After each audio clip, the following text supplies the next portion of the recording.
Então, caros alunos, voltando, né, faltam somente 4 slides, porque a gente fechou o vídeo passado falando sobre os protótipos de baixa fidelidade, né, que são aqueles protótipos que estão muito mais próximos dos sketches e dos esboços feitos, usualmente na fase de ideação.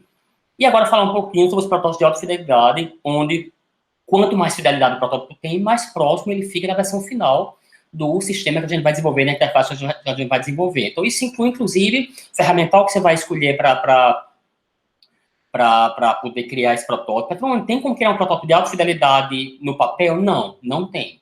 Tá? Mesmo utilizando um suporte ferramental, uma ferramenta, não necessariamente o seu protótipo é de alta fidelidade.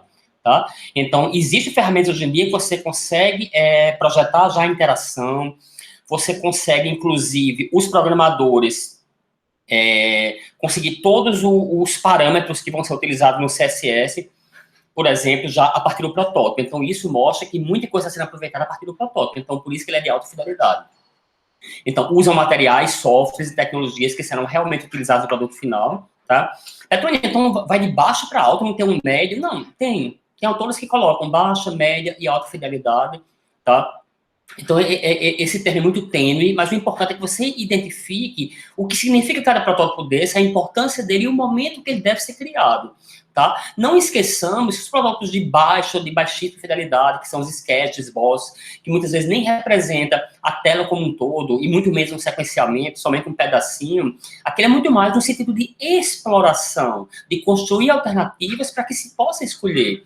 Quando a gente vai chegando em protótipos de média para alta fidelidade, as escolhas praticamente já foram feitas, muito já foi discutido, inclusive com o próprio usuário, acerca das decisões que foram tomadas. E está no momento de prototipar, já considerando algumas questões de navegação no sistema, de layout, de componentes, etc. Então, por isso que a gente já está muito próximo já da versão final do sistema. Então, é comum a gente ter, por exemplo, sistemas desenvolvidos, que a gente vai ver a interface do sistema, seja mobile, seja web, o que quer que seja, e você vê o protótipo final que foi feito. Claro que não faz protótipo final para tudo, usualmente para todas as telas. Não, não faz, porque senão começa a ficar custoso. Tem um custo criar o protótipo. Obviamente é um custo muito mais baixo do que a codificação, mas tem um custo também. Então a gente vai escolher aqueles protótipos que realmente vale a pena criar um protótipo de mais média e alta fidelidade. Então é bem parecido com a versão final do sistema, geralmente. Então o produto é mais parecido com o produto final. Produto de alta fidelidade é comum a utilização de ferramentas What You See, What You Get, que são ferramentas realmente de modelagem, tá? Então, tem as ferramentas, por exemplo, os exemplos que eu já usei bastante, já usei muito Pencil, já usei muito o Balsamiq, que foi o que eu mais utilizei, já usei bastante, já usei o Mockup, pouquinho, mas já usei também o Adobe XD, e todos são ferramentais que ele vai ter paletas, em que você basicamente fica arrastando e fica manipulando os objetos, os componentes, de modo que você possa ir moldando para a versão que você quer. E lembrando que quando você vai moldando esses componentes, você vai vendo as configurações dele e os parâmetros criados, assim como você fazia, por exemplo, quando está programando HTML e CSS, por exemplo. Então, até tem um perigo do usuário achar que o protótipo já é um sistema.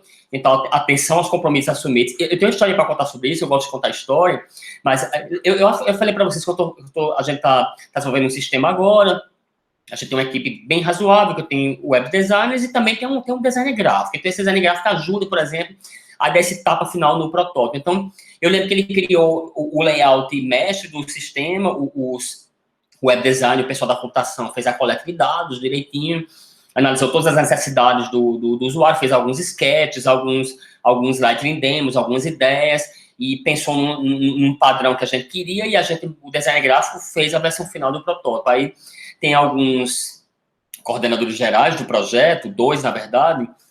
Aí toda vez que eu vou conversar com ele, eu tenho que lembrar de dizer a ele que aquilo que ele viu, aquilo não é o sistema, não é a página, o sistema, não, aquilo é somente um protótipo. Ele fica dizendo, ele diz, Petrona, como é que tá? Porque eu sou o coordenador da parte de TI. Eu digo, não, a gente já está conseguindo quase finalizar todas as telas, tal, a codificação.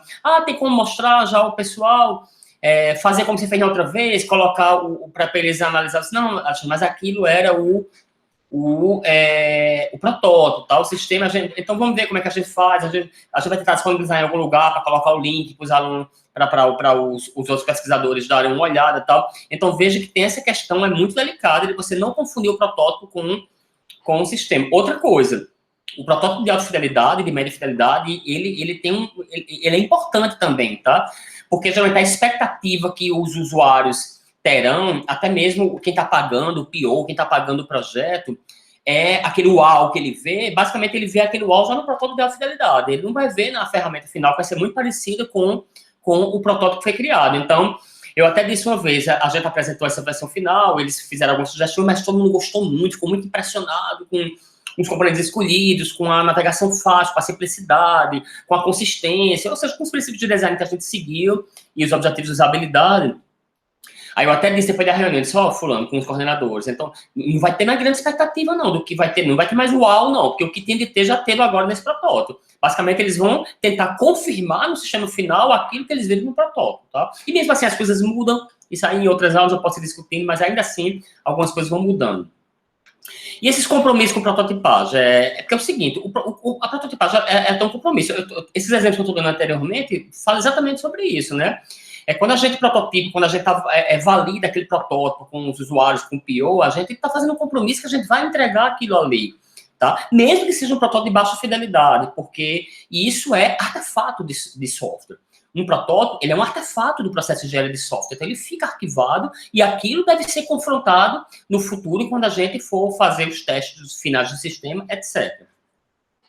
Então, por exemplo, questões como o protótipo de software pode ter uma resposta mais lenta do que terá o produto final, os ícones já estão esboçados, alguma limitação na funcionalidade, alguma coisa não foi considerada, você já colocar, por exemplo, a logomarca da empresa, ou seja, esse conjunto de coisas a gente tem que deixar muito claro na hora de apresentar aos usuários, ao PO, ao cliente, para que fique tudo muito claro sobre... Então, por exemplo, é muito comum a gente criar alguns ícones e até algumas logomarcas que são provisórias, até pela limitação da própria ferramenta de prototipação, muitas vezes tem. Hoje em dia, não mais. Hoje em dia, por exemplo, a Adobe XD mesmo, a gente consegue importar Photoshop, obviamente, que é tudo Adobe, mas depende também se você está pagando ou não está. Mas eu lembro que lá no Balsam, que eu gosto muito para protótipos de média fidelidade, ele simulava os ícones e tal, mas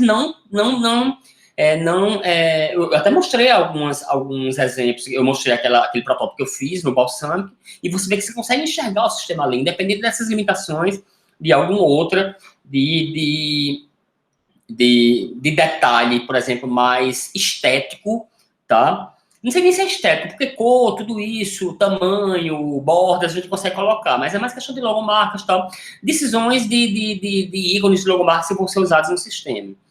Tem dois tipos de compromisso comum. Ou a gente geralmente escolhe um conjunto de funcionalidades muito grande e poucas opções, ou a gente escolhe poucas funcionalidades, que funcionalidades a gente pode chamar de requisitos também, poucos requisitos, com o detalhamento completo, tá?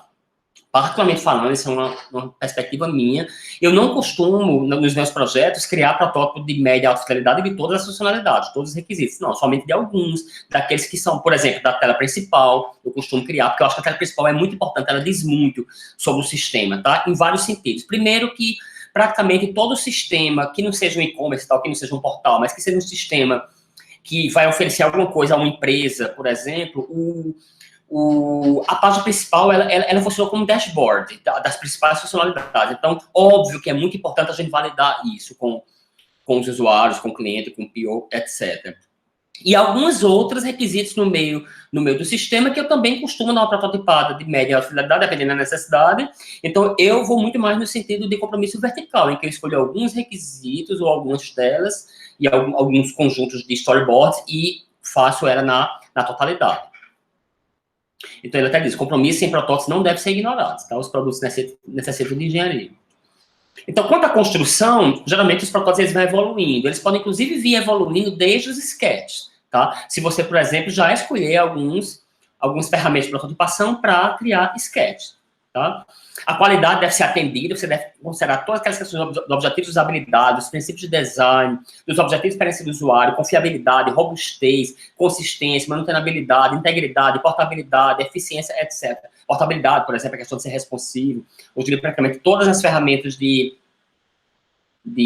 não sei se todas, mas você consegue fazer já protótipos que ele seja responsivo. Não é tão comum não, parece que tem que pagar no Adobe XD, tá? Mas aí você pode fazer dois, tá? Você pode fazer duas versões, a para mobile, uma versão lá e a para web, tá? Ou então só para web, porque o importante é como é que se diz, a ideia do projeto, a organização, a navegação, especialmente na plataforma do gadget que ele for mais utilizado. Obviamente, na hora do desenvolvimento, sim, aí a questão do responsivo tem que ser muito bem planejado e ao longo do processo da codificação, nas várias sprints, e sendo validado com o usuário, porque, obviamente, tem muita mudança, né? Não pode se dizer que não é natural o processo de mudar de um web de 1200 para 1080, por exemplo, para um mobile. Não, tem muita diferença. A perspectiva muda completamente do usuário, tá? De percepção e tudo mais. Então, deve ser validado aos poucos. Então, o produto, ou o protótipo ele é evolucionário, ele vai evoluindo, até comum a gente ver a primeira versão do protótipo, fazer algumas críticas, dar uma melhorada, tal, especialmente naqueles que vale a pena investir mais, porque isso é um investimento, um protótipo, porque ele demanda tempo. É diferente de um sketch, você pode fazer vários sketches para mandar para os programadores de todas as telas, junto com mais um artefato do processo de engenharia de requisitos de interação. Mas um protótipo em si, daqueles requisitos principais, das telas principais, esse tem um custo mais alto, porque geralmente você vai e vem algumas vezes para ir melhorando. É o que a gente chama de protótipo evolucionário.